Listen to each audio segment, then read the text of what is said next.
Bismillahirrahmanirrahim. Assalamu alaikum. Welcome to Newsroom. I'm your host, Khalid. But today is the 17th of February 2022, and these are the stories that we'll be discussing during the course of the show. We'll begin, ladies and gentlemen, with the gamut of relationship that exists between Pakistan and the United States of America, and how is all of it going to go forward. As far as the statements come, especially from the United States Special Representative for Afghanistan, Tom West, he says we do not have a choice but to work with Pakistan on the path ahead in Afghanistan. Is Afghanistan the only issue on which both the countries can work together, or there are others as well? Pakistan also wants not to take any sides and to churn a neutral path as far as its geopolitical and geostrategic relationship is concerned with the important powers that be, whether it be China or the US. This is going to be our first segment, ladies and gentlemen. Our second story of the day concerns hate speech and intolerance. Foreign Minister Shah Mahmood Qureshi Saab on Wednesday has unveiled a three-pronged preventive and action-oriented strategy to deal with religious intolerance and hatred leading to violence. He has said that people of every faith have been victims of these scourges. And I think this is extremely important in the whole context of what is happening across the world, including in our not-so-friendly neighborhood country that is India. He was, of course, addressing the inaugural session of the 8th meeting of the Istanbul process. Next, we'll be talking about the talks in Vienna to revive the Iranian nuclear agreement, the JCPOA. Apparently, Iran seems very optimistic about it. The US is slightly apprehensive about it, but not negative at all. Maybe there is these are the final days as far as these negotiations between the US or P5+1 and Iran are concerned. This is going to be our third story. Then we'll be talking about Microsoft co-founder and billionaire philanthropist Bill Gates, who has arrived in Pakistan on a day-long visit. He has met with the Prime Minister Imran Khan. He has met with the head of the NCOC, as well as Asad Umar Saab and Dr. Faisal Sultan. He was given a tour of the NCOC. He attended the morning session at the NCOC as well. And so he is still here in Pakistan. A lot of important issues to be discussed, whether it be polio eradication or COVID-19. This is going to be our last story. Let's come to our first segment, ladies and gentlemen, and that concerns the gamut of relationship between Pakistan and the United States of America. Are we going to see a positive trajectory in that relationship, or is there going to be a status quo? More in the following report. Pakistan-US strategic alliance morphed into a transactional relationship over the years owing to narrower scope of strategic cooperation which centered upon Afghanistan quagmire. Though there are myriad challenges that bedevill this relationship, there have been bilateral efforts to reset the alignment and steer the relationship away from Afghan pivot. As there remains strong convergence of interests between the two in the Afghan peace process, Pakistan's support remains critical for American interests in Afghanistan and region. U.S. Special Representative for Afghanistan Tom West, speaking at United States Institute for Peace, acknowledged significance of Pakistan in future trajectory of post-U.S. Afghanistan. Premier Imran Khan has been reiterating country's long-standing policy that Pakistan could be partners with United States in peace but never in conflict. After having lost 80,000 people now, Pakistan cannot afford another conflict. So we will be partners in peace with the U.S. but not in conflict. In a recent interview with France Le Figaro, Premier Khan emphasized that Pakistan enjoys good ties with the US and that Pakistan and US have same interests in Afghanistan, such as political settlement, stability, economic development, and the denial of any haven for terrorists. Right now, we have shared aim with the US. We want no terrorism from Afghanistan. We are against international terrorism. So is the US. So we have a shared interest. And I hope that US also realizes that they originally came to Afghanistan to fight international terrorism. And now if it goes into chaos, you could end up the same position again. So therefore, we have a shared interest for stability in Afghanistan. Earlier, U.S. State Department spokesperson Ned Price, during a briefing, emphasized its strategic partnership with Pakistan, clarifying that Islamabad does not need to strain its relations with China to maintain ties with Washington. Pakistan has been advocating its strong reservations about emerging bloc politics and highlighting Pakistan's pragmatic global outlook. During an interview with China Global Television Network, Prime Minister Khan maintained that Pakistan has good relations with the U.S. and an iron brother relationship with China, and it would likely to play an instrumental role in bringing the two countries together.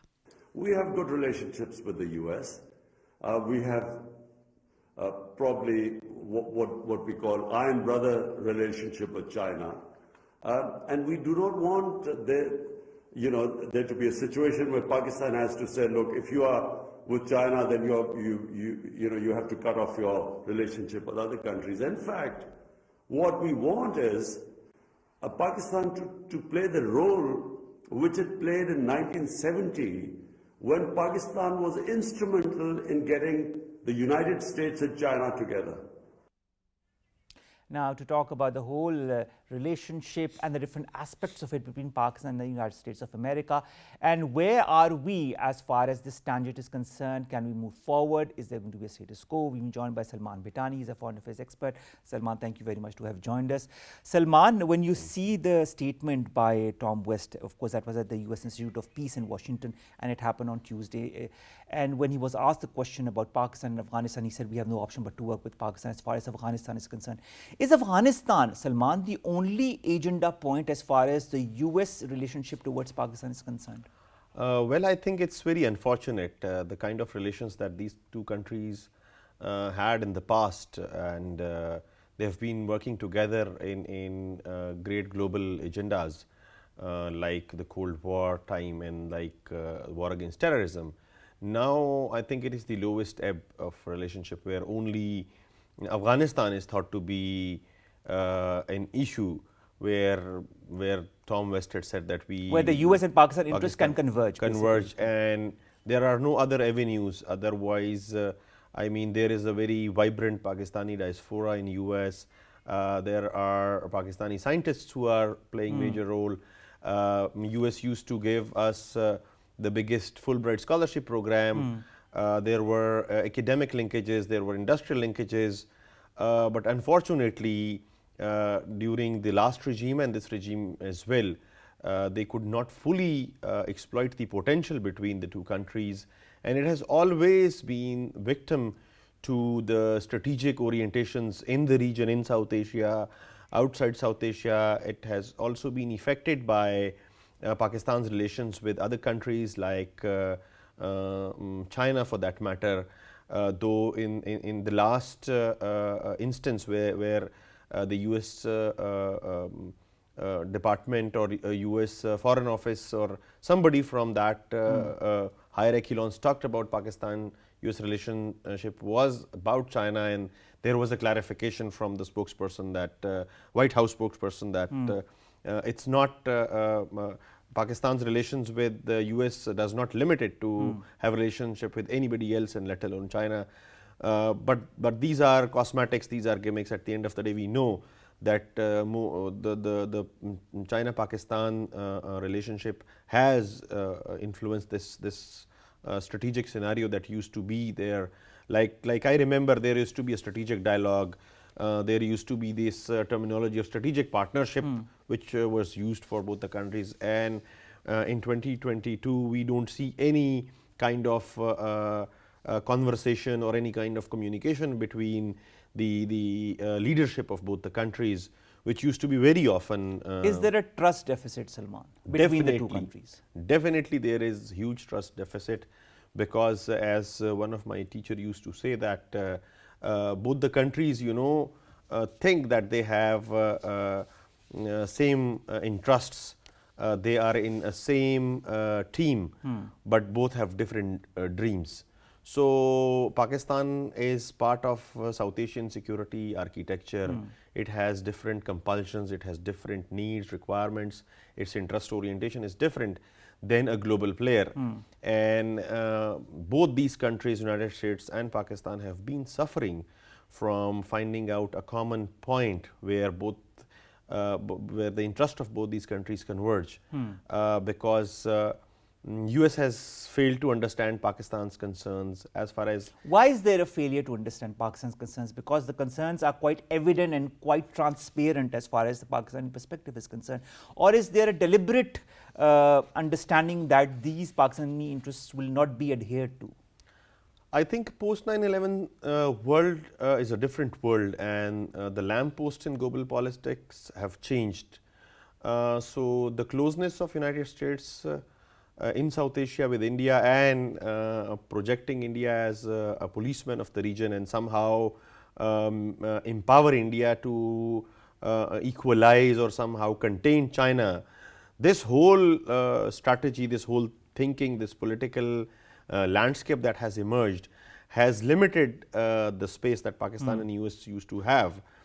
Previously, it was a Cold War and Pakistan was fighting along with the US. So, and India was not so closer to US at that time, it was closer to Russia. So, the strategic dynamics were favoring the relationship of both. But responding to your first inquiry that why there is this trust deficit, we very well remember that at the end of Cold War, we were punished and that is not explained by US intelligentsia or academia till date, that what were the reasons to instead of boosting Pakistan as a state and country and the relationship between the two, because obviously US had emerged triumphantly out of that global struggle as a unipolar. But Salman, don't you feel that the US has forgotten the fact that it was way back in 1971 that it was Pakistan that moderated the contact between Russia and the United States of America when Henry Kissinger, in fact China and the United States of America, when Henry Kissinger went to Beijing way back in 1971. Can't Pakistan continue to play that role of mediator, whether it be between the United States and Russia, United States or China? Our Prime Minister himself has said on 2 occasions on December the 9th last year, he said Pakistan desires to bridge the gaps between the US and China instead of joining any bloc. And then in February this year, he says Pakistan wants to bring together US and China to avoid a Cold War-like situation. Does US not understand Pakistan's geostrategic location and the way it can work together for the benefit of US and also other powers? I think that's very unfortunate, because Pakistan has proven its worth in, as you have mentioned in that episode, where that secret diplomacy took place and it paved way for Richard Nixon's visit, and the historic relationship were established between the two countries. So, in 2022, the situation has changed, the scenario has changed, and US is no more, maybe it is not interested in that kind of rapprochement between the two countries. Maybe the competition between these two giants is somehow helping United States of America to assert itself. Because we know for sure, as student of politics, that rise of China and the tremendous growth and progress of China has irked and it has frustrated United States as a power, as a global influencer, because China kind of double crossed in a way United States, because United States was thinking that after opening up, China will democratize and it will progress as well. But China didn't democratize, it stayed what it wanted to be. It has its own political model and political system that never changed. The status quo remained, but it developed exponentially. So that is very frustrating, that how US could not assess this, how it could not contain it. All right. Salman, what about the Indo-Pacific strategy that the US has put forward or has put into effect? Is Pakistan part of it? Because from the different sources that I've talked to, Pakistan does not figure prominently in that strategy. I think Pakistan, as far as that strategy is concerned, Pakistan is not playing any instrumental role to foster that strategy, because if it does, it will definitely impinge on its relationship with other countries, with other neighboring countries, particularly China. So, Pakistan is on the other side of the pool. So, that is why you do not see any significant role of Pakistan in Indo-China Indo-Pacific or pivot of Asia strategy, because US definitely has placed Pakistan somewhere which is in the antagonists parts and not the protagonists. All right, Salman, also when it comes to Pakistan and US cooperation, we have seen it in the case of Afghanistan, there has been some kind of cooperation, and there will continue to be some kind of a relationship in that context. But if we look in the past, the relationship between both the countries has been basically centered towards conflicts, whether it be when Russia invaded Afghanistan or whether it be post 9/11. Why hasn't US realized that Pakistan has much more to offer? I think I would again say that the US policymakers, the US strategists, they see a lot of potential in other relationship patterns, and this is their assessment, and they have failed to assess that Pakistan is way more influential in this region. Pakistan has the geostrategic location of Pakistan is very important, and it can play a major role. I mean, China could assess Pakistan's potential. That's why it was like put on the forefront of Belt and Road Initiative, and the flagship project was also given to Pakistan, though China had other options. So what China could see, US could not see, and definitely then, you know, history takes its own course, and in this course, this time, it's like, you know, China is rising. So anything, any country closer to China, any country participating in its economic geostrategic interests as a partner would definitely be seen as a country which is on the other side of the All right. fence. Salman, the US and Pakistan have worked in the health sector. We know the amount of COVID-19 vaccines that the US has sent to Pakistan, amongst other countries as well. Also, the California Senate passed a resolution to establish sister state relationships with Punjab, and this resolution has been accepted. There is a people-to-people contact. There's a large amount of Pakistani diaspora in the United States of America as well. Can't that diaspora work towards bridging the gaps between the two countries? I think the diaspora has been working a lot in a sense that they have been contributing to US economy, they have been contributing to the betterment of US society and politics. We have Pakistanis who are in the political circles of US, they are Republicans and Democrats. There are doctors, Pakistani doctors are famous all across US. So they have been playing a very positive role, and we must also acknowledge that people in United States and the academia in United States has been helping Pakistani academia as well.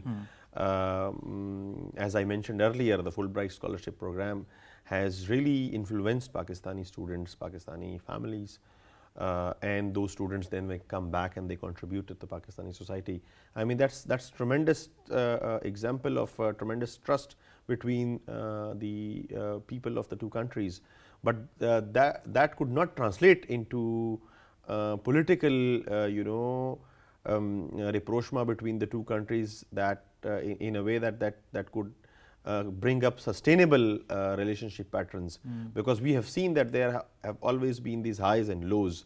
There are times when the relationships are very cozy, both the countries are very close to each other, and then eventually suddenly something happens, and that something the relationship dampens the relationship between the two countries. The relationship, and they are like, they're not sending, sometimes they're not sending envoys to each other countries, they're not talking to each other, they're just sending messages indirectly. And then we also see that the Indian diaspora playing its part to somehow sabotage this relationship as well.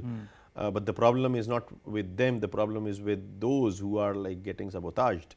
Because they have to decide for themselves. Is a strong Pakistan in the interest of the United States of America, in your point of view? Do you feel once we get economically strong or geostrategically we are strong, but if there is more of an economic strength coming from Pakistan, that the US will listen to us with a different lens? Definitely, definitely strong economy of Pakistan would offer more opportunities to US as well.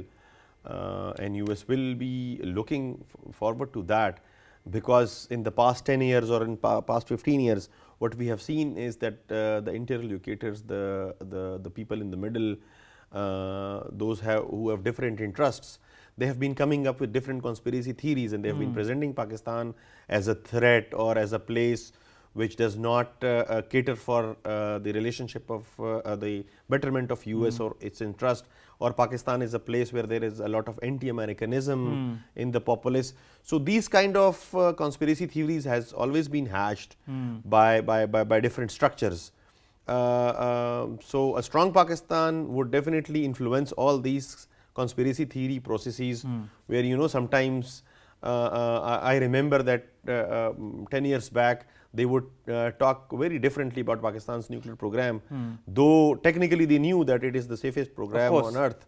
But it's a perspective, it's a narrative that the They US would has build a as far narrative, as, yeah. as far as Pakistan is concerned. Now, you were talking of Net Price, who earlier this month had talked about Pakistan in relationship with its contact or cooperation with China, its friendship with China. And he said that Islamabad does not need to strain its ties with Beijing. I'll quote, he said, "We've made the point all along that it is not a requirement of any country around the world to choose between the United States and China." Now, on the one hand, we have Afghanistan that the US is concerned about, and we have seen how Pakistan has played an important role in bringing the two sides together, that is the then Afghan government and the Afghan Taliban. And now also there's a huge crisis in Afghanistan, and Pakistan is willing to help, and Pakistan's premier and foreign minister have been talking on different fora about that as well. Apart from Afghanistan and working together in Afghanistan, or maybe for a stable future of Afghanistan, do you feel Pakistan can somehow convince the United States of America to balance, to look at a balanced relationship of Pakistan, China and Pakistan, US? Or do you feel there will always be that tilt in US minds that until and unless Pakistan does not shift its priorities towards the US, it will not be able to garner its confidence? I think somehow Pakistan's role in Belt and Road Initiative has influenced US political mindset, and I think there is a realization as well that we are losing our ground in Pakistan, which we had to China. So the tilt will be there definitely, because and at this moment of time in this strategic scenario, definitely Pakistan cannot drastically take any step or decision to back off from this relationship.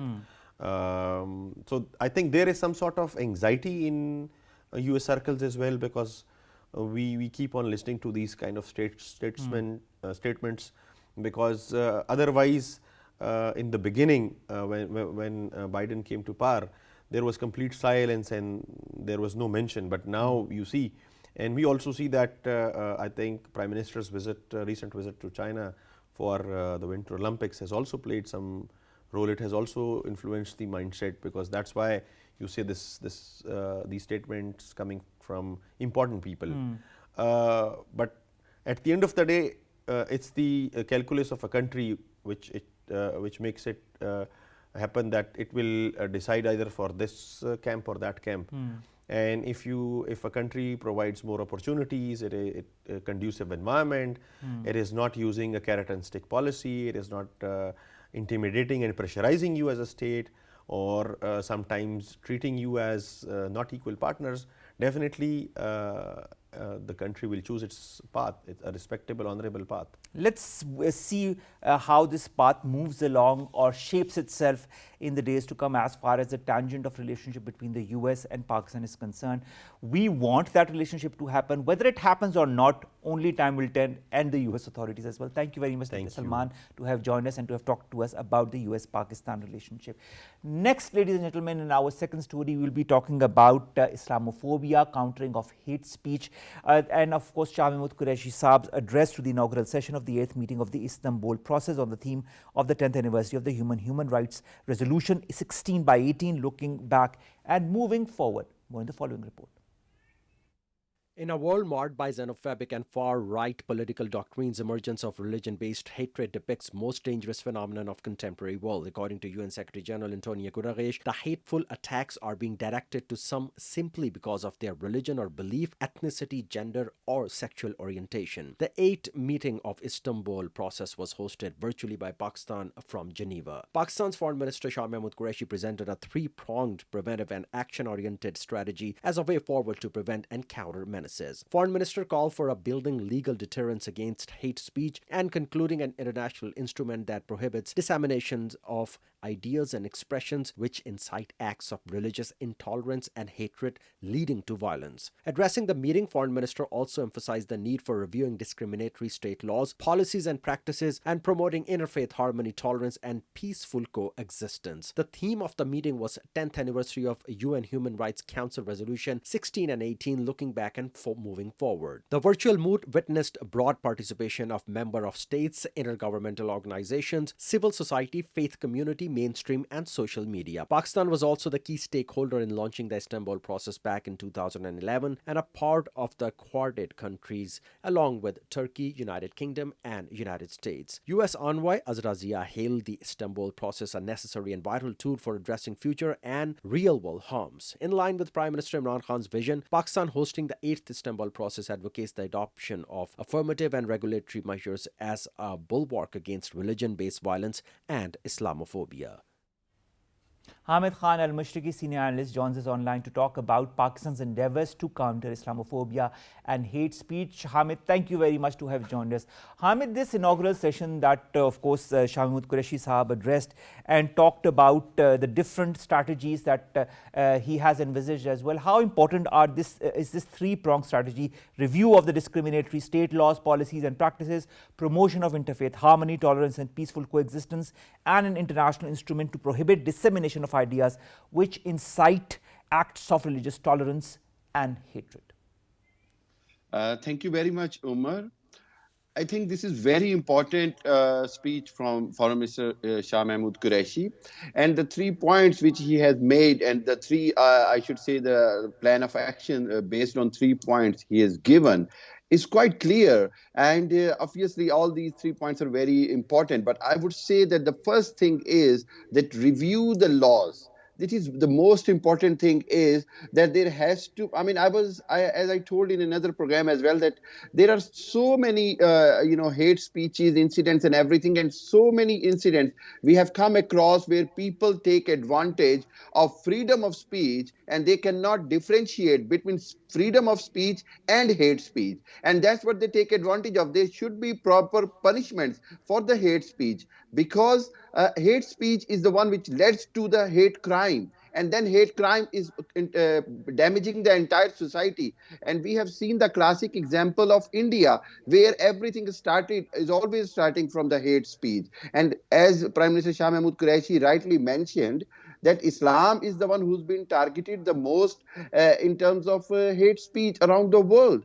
And now this is the time when world has to take proper measures to stop this hate speech, to stop hate crimes, and to bring the religious harmony. That is the most important thing, that people needs to understand the respect of all the religions, and especially they need to clarify their misunderstandings about Islam, so that we would be able to fight 2 things. One, Islamophobia, and secondly, we can counter the hate speech with explanation of the religion to the people who are involving in it, or who are misunderstood. So this is a very important point which needs to be addressed, whether it is Istanbul, in this Geneva conference, or whether it is any other platform. That is so true, Hamid. Now, let's go even beyond hate speech. Let's go towards hate crimes. On the one hand, we've got Justin Trudeau and Vladimir Putin, who condemn Islamophobia, whether it be in the form of statements or caricatures or incidents. Or on the other hand, we've got India, where even the administration and the government backs hate crimes and hate speeches. How can this proper balance be initiated as far as this Islamophobia or hate speech or hate crimes are concerned? Umar, but it's very unfortunate whenever in any state is sponsoring or supporting or even kept itself quiet against a hate crime or hate speech or the crimes like what was happening in India. And I'll remind you that Amnesty International has clearly mentioned that, they could not understand that why Prime Minister Modi could not even say a single word when it was openly, lynching incidents were happening and rape incidents happened and hate crime against Muslim police girl happened in Delhi. The open call for genocide, how can we forget that, Hamid? Exactly, absolutely right. So if we look at all that scenario, one thing is very clear, that now there is a need of international laws against hate speech. There is a need of international recognition of hate speech and hate crime, and they need to understand that the freedom of speech has a limits, because this is the only tool which everybody uses in terms of defending hate speech. And I'll tell you one thing. I mean, when it is a hate speech, it is so easy to do the propaganda with it, and then it can instigate a mass level hatred for a certain community. It can instigate a mass level hatred for a certain community. And again, Prime Minister Imran Khan has rightly mentioned that the history of Jews, the Holocaust incident. I mean, if the world still recognize Holocaust as a hate crime, even it's a biggest crime for the World War II history, then why not now in 21st century? Agreed. Agreed. Similar standards has to taken for the Islam, for the blasphemy, for the insult, or for anything to do with harming any religion. And particularly because since 9/11 we have seen that the Islam was the softest target for everybody. And now it is the time that world needs to understand, and world needs to know that this will lead to a wrong ending. So world needs to take True. actions and a legal requirement. Now, Hamid, also I referred to what Shah Mahmood Qureshi Saab said that needs to be implemented in the wake of all of these hate crimes and of course this hate speech and Islamophobia. He talks about reviewing discriminatory state laws, policies and practices, something that we've been seeing across the border in India, promoting interfaith harmony, tolerance and peaceful coexistence, and building legal deterrence against hate speech. Now, when we talk of legal deterrence against hate speech, how can, for example, in a country like India, where they say that the rule of law is supreme, don't you feel that the lawyers or people who want to pursue the law can move forward and go against such people? Or do you feel that even the judiciary is bent in front of the government? Oh, yes. Umar, for the current judiciary, it is very hard for them to give the justice to the Muslims. We have seen many examples that even the Supreme Court is scared of this extreme wing RSS people, where they start protesting against the judges. Even on the social media, one of the judge gave a decision in favor of a Muslim. It was a very basic decision, and he was getting a threat to get killed. So this is where Indian judiciary is not only compromised, whether it was the decision of Babri Mosque, whether it was decision of abrogation of Article 370 and 35A, whether it was decision of restoring the basic human right of internet in Kashmir. So we have seen that Indian Supreme Court is under a lot of pressure, first. Secondly, Indian Supreme Court has become biased. And it's not only the Supreme Court. We have seen the High Courts. I'll give you the example of Karnataka High Court, that they did not suspend the order of the government to stop wearing hijab. They said that this order will maintain unless we make the decision. Normally, the order should have been suspended and then they should carry on the proceeding. So this time they did it the other way around, which shows they are under very much pressure of this BJP and Modi government. And on the other hand, if you look that, I mean, it is Supreme Court has become a party against Muslims. And I will mention one or two scholars are clearly saying that people are losing their faith on taking the things to the court, which is entirely and clearly damaging the secular impact or so-called secular impression of prior to 2014 India. Because since 2014, India is not secular anymore. Now, Hamid, let's talk about the Istanbul process, of which Pakistan is a key stakeholder in its launch as well in the year 2011. And of course, this is the implementation platform for the resolution 1618. Are such platforms important to pressurize countries such as India or others that are participating in hate crimes and hate speech and Islamophobia? Yes, they are important, but Pakistan and other all four countries needs to expand its canvas.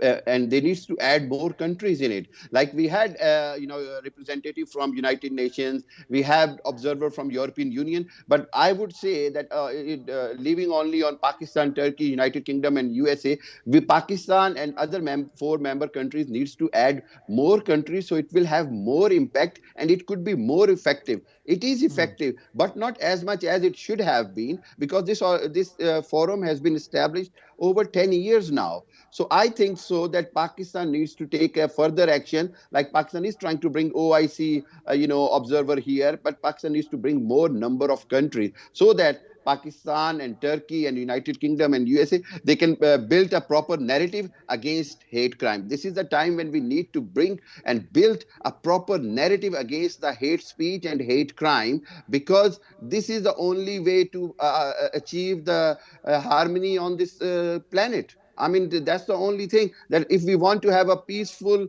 living countries, peaceful nations, then we have to counter these hate crimes by making a very strong laws against that, and by having an implementation of the laws and enforcing to the governments like India or anywhere else where they are promoting hate crimes. Also, Hamid, one of the main drivers that Shah Mahmood Qureshi Sahab pointed out that leads to increased hate crimes and increased hate speech includes misuse of social media platforms and deployment of rhetoric that is incendiary by public office holders. How can we combat these two very important points globally? I'll tell you. I'm not talking about Pakistan, I'm talking about in countries in which this is propagated. Of course. I mean, to be honest, since this social media thing is normally considered to be out of hand, and it has been misused a lot on different matters as well, whether it was a misuse of video games, we have seen so many suicide incidents, then whether it was a use of hate crime, whether it was use of other things. The only way is that, countries like America and United Nations, they have to involve to enforce the laws on the social media companies, where they have to put a strict policies against these kind of platforms where they are promoting the hate crime using the social media. I mean, Foreign Minister Shah Mahmood Qureshi rightly mentioned it, rightly pointed out, but it is not an easy task. As an IT expert, as an expert on propaganda, I can tell you that this is the easiest tool which has been used, and that is social media platform, because you can misinterpret anything you want. You just have to make few clips, cuts, and everything, and then you can change the entire picture. You can change the entire narrative with one picture or with one speech or few words. True. If you just misrepresent it. Now, finally, Hamid, the United Nations Human Rights Council Resolution 16/18 is there. How important can be the role of the United Nations in the future or in the present as well to work towards a strategy that can pressurize or limit countries in using hate speech, hate crime, whether it be against Muslims, of which most of the cases are, or against the other religions as well? Omar, we have to see what is the priority of United Nations in terms of addressing the issues on the agenda of United Nations, in terms of taking it seriously on the platform of United Nations. If I'll tell you that, I mean, I was studying last year's report from United Nations, there was not a single meeting about the hate crime in last 11 months in United Nations platform. So this is the thing is, it all depends that how sincerely United Nations wants to work against hate crimes which are directly affecting Islam and Muslims. It is the time, again, I would say, that when United Nations has to regain its credibility by bringing, these laws or these things into force and making more and more awareness in between the member countries and forcing them to introduce better laws against hate crime. But I am sorry, still United Nations is not doing enough. Whenever it is a matter, anything to do with Islam, Muslim or Islamic disputes, it is failed to do a lot which it should have been done. Maybe it needs more help from Pakistan as well, and from the local Islamic leaders that can propagate the true message, what Islam says. And Islam's message, of course, is of peace, brotherhood and equality. And this is the message that needs to come across everywhere, so that incidents of hate speech and Islamophobia can reduce themselves, if not completely be eliminated. Thank you very much, Hamid Khan Al-Mushtaqi, to have joined us, to have talked to us about hate speech, Islamophobia, and of course the address of the Foreign Minister Shah Mahmood Qureshi Sahab at the inaugural meeting of the 8th meeting of the Istanbul process, of course, of which 3 other countries are important key stakeholders as well. Let's come to our last 2 stories quickly. First of all, let's come to the JCPOA or the Iranian nuclear deal. Iran is quite optimistic as far as the future of this nuclear deal is concerned. What it is saying is that we hope that these few days something tangible is going to come out. The US is still a bit apprehensive, is watching what it's saying as far as the future of this JCPOA is concerned, but it is not ruling out any kind of an agreement between the United States and Iran as far as the future of the JCPOA is concerned. Also, France has certain apprehensions. It has warned that Iran has just days left to accept a deal on the nuclear program, on talks in Vienna. Whether such tactics will help of pressurizing Iran, whether Iran will comply with it, because Iran has certain conditionalities as well as far as the acceptance of the current status of the JCPOA is concerned. It does not want the US to back out in the future once it does accept. Let's see where it all bodes forward, but more of an optimism is surrounding the environment concerning the future of JCPOA. And finally, Microsoft co-founder Bill Gates has arrived in Pakistan on this first ever visit. He is also the philanthropist of the Bill and Melinda Gates Foundation. He has met with the Prime Minister. You can see the images right on the parallel screen. He has also met earlier, before the Prime Minister, he also met with Asad Umar Saab, the chairman of the NCOC. He met with Dr. Faisal Sultan, who is the Prime Minister's Special Assistant on Health. And of course, he also attended the morning session of the NCOC. The Prime Minister has said that he's highly supportive and appreciative of the support of the Bill and Melinda Gates Foundation for Pakistan. Both are working, in fact, towards polio eradication, and of course, COVID is one important aspect that both can work together on as well. With that, we come to an end of today's newsroom. We'll see you inshallah tomorrow with news story segments that pertain to you, us, and Pakistan. Till then, Allah Hafiz.